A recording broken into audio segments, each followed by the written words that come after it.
तो क्या हाल है आप सभी की। उम्मीद करते हैं तो सब अच्छे होंगे, सब बढ़िया होंगे, अपने अपने घर पर मौज काट रहे होंगे। देखिए टैरिफ वॉर चल रहा है और यहाँ पर दोनों ही देशों ने एक दूसरे के ऊपर लगातार टैरिफ लगा दिए। मैं बात कर रहा हूँ चाइना और अमेरिका के बीच में, इन दोनों देशों के बीच में टैरिफ वॉर चल रहा है।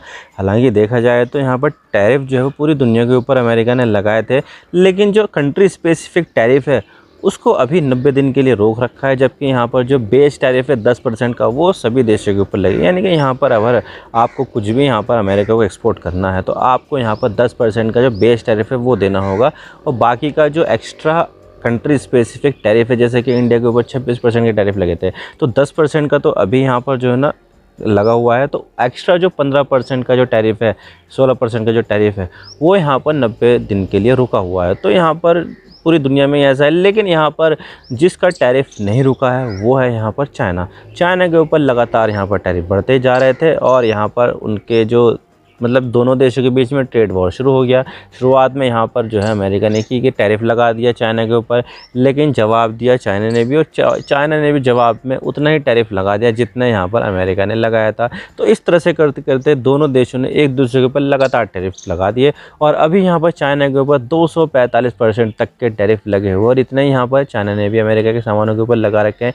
यानी कि यहाँ पर जो है ना दोनों देशों के बीच में ट्रेड वॉर चल रहा है। और इसी बीच एक खबर यहाँ पर ये आई थी कि जो चाइना है उसने बोइंग के पैसेंजर एयरक्राफ्ट लेने से इनकार कर दिया है, जो यहाँ पर बने हुए थे चाइना के लिए ही। लेकिन यहाँ पर चाइना ने उनकी डिलीवरी लेने से इनकार कर दिया कि अब हम यहाँ पर नहीं लेंगे, क्योंकि यहाँ पर अब हम खुद से ही इसका मैन्युफैक्चरिंग करेंगे। अब देखिए चाइना ने तो इसको रिजेक्ट कर दिया कि भाई बोइंग के एयरक्राफ्ट वो नहीं ले रहा है, लेकिन अब यहाँ पर जो है ना ये जो बोइंग के एयरक्राफ्ट बन गए थे जो यहाँ पर चाइना जाने वाले थे, उसको लेकर यहाँ पर जो एयर इंडिया है वो यहाँ पर सामने आया, और यहाँ पर कोशिश तेज़ कर रहा है कि जो यहाँ पर चाइनीज़ को जाने वाले थे एयरक्राफ्ट वो यहाँ पर एयर इंडिया के पास आ जाए। और इसका मतलब यहाँ पर ये है कि जो दोनों देशों के बीच में टैरिफ वॉर चल रहा था तो उसमें यहाँ पर इंडिया को काफ़ी ज़्यादा बेनिफिट हो रहा है। और यहाँ पर समझ लीजिए कि एक बोनस मिल गया इंडिया को कि जो चाइनीज़ को बनने वाले थे, जाने वाले थे एयरक्राफ्ट, वो यहाँ पर अब इंडिया को मिल रहे हैं। तो है ना यह बोनस। तो आज इसके बारे में पूरी डिटेल के साथ बात करते हैं कि इसके पीछे का बैकग्राउंड क्या है, क्यों यहाँ पर चाइना ने इसको रिजेक्ट कर दिया है,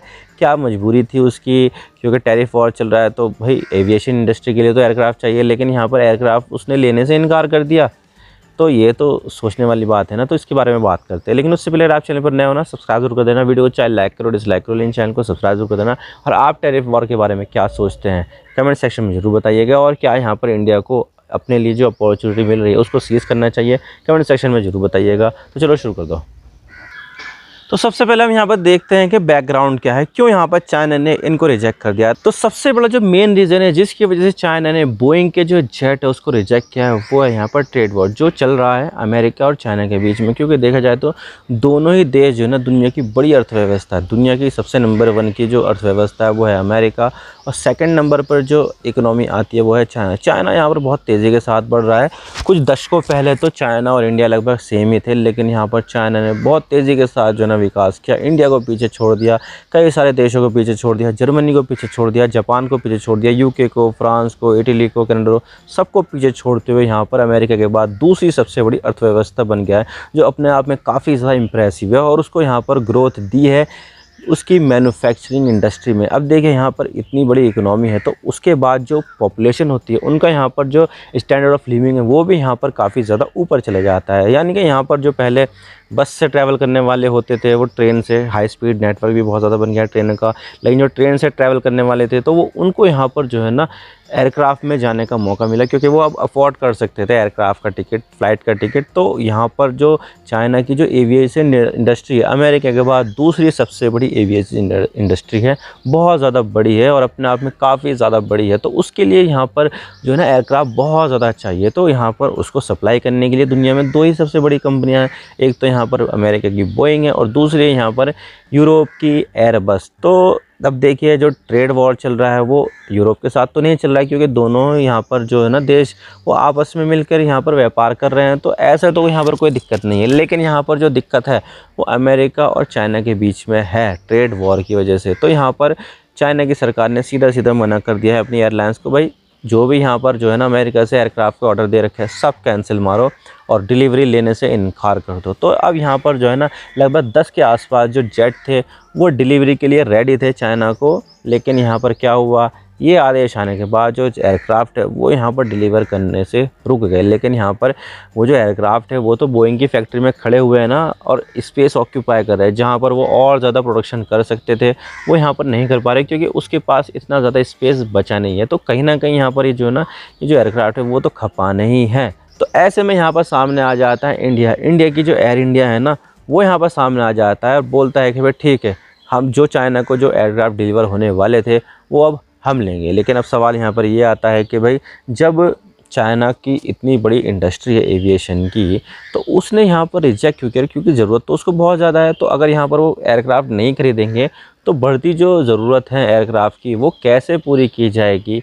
तो मैं आपको बता देता हूँ कि देखिए, एक ही कंपनी से तो यहाँ पर जो है ना बंद किया है, बाकी की जो दूसरी कंपनी है एयरबस है, वो तो यहाँ पर अभी भी जो है ना एक्टिव है, और यहाँ पर उसके साथ कोई भी रिश्ते यहाँ पर चाइना के ख़राब नहीं हुए हैं। इनफैक्ट यहाँ पर एयरबस की तो एक फैक्ट्री चाइना में भी ऑपरेट करती है, यानी कि यहाँ पर जो चाइना है उसके पास यहाँ पर एयरबस का ऑप्शन है। और साथ ही यहाँ पर चाइना की एक और कंपनी है कोमैक करके, तो कोमैक भी यहाँ पर अब उसने एयरक्राफ्ट का जो प्रोडक्शन है उसको शुरू कर दिया, और कई सारी जो एयरलाइन है उन्होंने यहाँ पर ऑर्डर प्लेस भी कर दिए एयरक्राफ्ट के। तो अपने आप में यहाँ पर जो है ना चाइना के पास काफ़ी ज़्यादा ऑप्शंस है।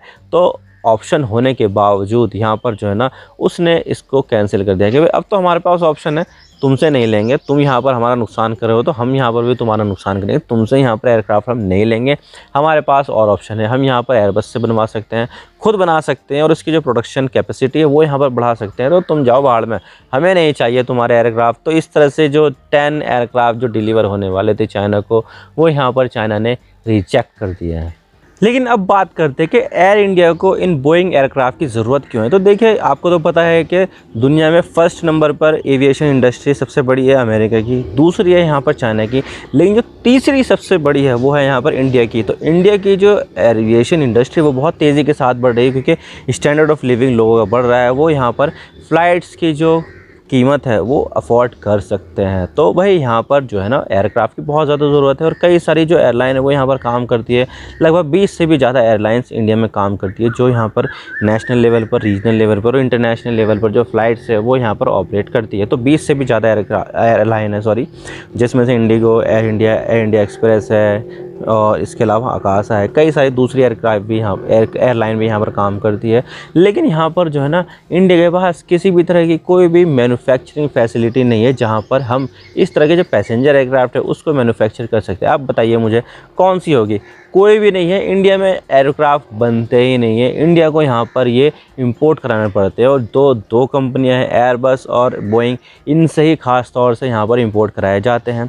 अब देखिए, यहाँ पर बहुत सारी कंपनियाँ एयरबस का इस्तेमाल करती है, बहुत सारी यहाँ पर बोइंग का इस्तेमाल करती है, बहुत सारी ऐसी कंपनियां हैं जो दोनों ही इस्तेमाल करती है, जैसे कि इंडिगो है, एयर इंडिया है, दोनों ही लगभग यहाँ पर जो है ना इस्तेमाल करती है। दोनों ही यहाँ पर एयरबस का भी इस्तेमाल करती है, बोइंग का भी इस्तेमाल करती है।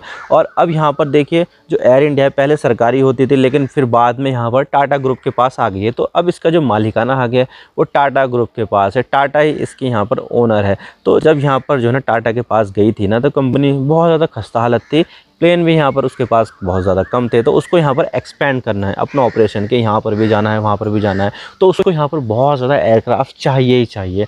तो इसीलिए यहाँ पर जो है ना उसने 2-3 साल पहले यहाँ पर ऑर्डर भी दिया था कि हम यहाँ पर इतने 500 खरीदेंगे, 400 खरीदेंगे, जिसमें एयरबस से इतने, बोइंग से इतने होंगे। तो जो चाइना को जो डिलीवर होने वाले जो एयरक्राफ्ट थे, जो 10, उसको लेकर यहाँ पर जो है ना इंडिया चाहता है कि ये जो 10 एयरक्राफ्ट है वो यहाँ पर इंडिया के पास आ जाए, ख़ास तौर से जो एयर इंडिया है उसके पास आ जाए। क्योंकि देखिए, एयर इंडिया बोइंग के जो एयरक्राफ्ट है उसको यहाँ पर ऑपरेट करता है, तो उसके लिए तो कोई दिक्कत होने वाली नहीं है। तो अब देखने वाली बात होगी क्या यहाँ पर जो बोइंग है वो यहाँ पर ये जो चाइना को डिलीवर होने वाले जो एयरक्राफ्ट थे उसकी डिलीवरी यहाँ पर कर देती है या नहीं, ये देखने वाली बात होगी। लेकिन यहाँ पर इंडिया ने जो ऑर्डर प्लेस किया है ना एयर इंडिया ने, उसको डिलीवर होने में बहुत ज़्यादा टाइम लगेगा, 5-6 साल समझ लीजिए कि 5-6 साल में यहाँ पर जो है ना उसका नंबर आएगा, जब यहाँ पर सारे के सारे एयरक्राफ्ट डिलीवर हो जाएंगे। तो देखिए, इसकी जो प्रोडक्शन की जो कॉस्ट होती है, प्रोडक्शन की जो स्पीड होती है वो काफ़ी ज़्यादा कम होती है। तो एक एयरक्राफ्ट यहाँ पर मैटर करता है। तो इसके लिए यहाँ पर जो है ना जल्दी चाहिए एयरक्राफ्ट। इंडिया की मार्केट बहुत तेज़ी के साथ आगे बढ़ रही है, तो उसको अगर यहाँ पर चाइना के जो एयरक्राफ्ट जाने थे वो अगर मिल जाएंगे तो बहुत ज़्यादा अच्छी बात होगी। समय से पहले यहाँ पर अगर एयरक्राफ्ट मिल जाएंगे तो बहुत ज़्यादा एयर इंडिया इंडिया यहाँ पर जो है ना आगे बढ़ सकता है। तो इसी वजह से यहाँ पर जो एयर इंडिया है उसको यहाँ पर ये लगता है कि ये जो एयरक्राफ्ट है वो इंडिया को मिलने चाहिए। इंडिया ने यहाँ पर बातचीत शुरू कर दी है। अब देखने वाली बात होगी कि ये जो एयरक्राफ्ट है वो यहाँ पर इंडिया को मिल पाते हैं या बोइंग इंडिया को छोड़कर किसी और एयरलाइन को यहाँ पर ये जो एयरक्राफ्ट है वो दे देगा। ये तो आने वाला वक्त ही बताएगा।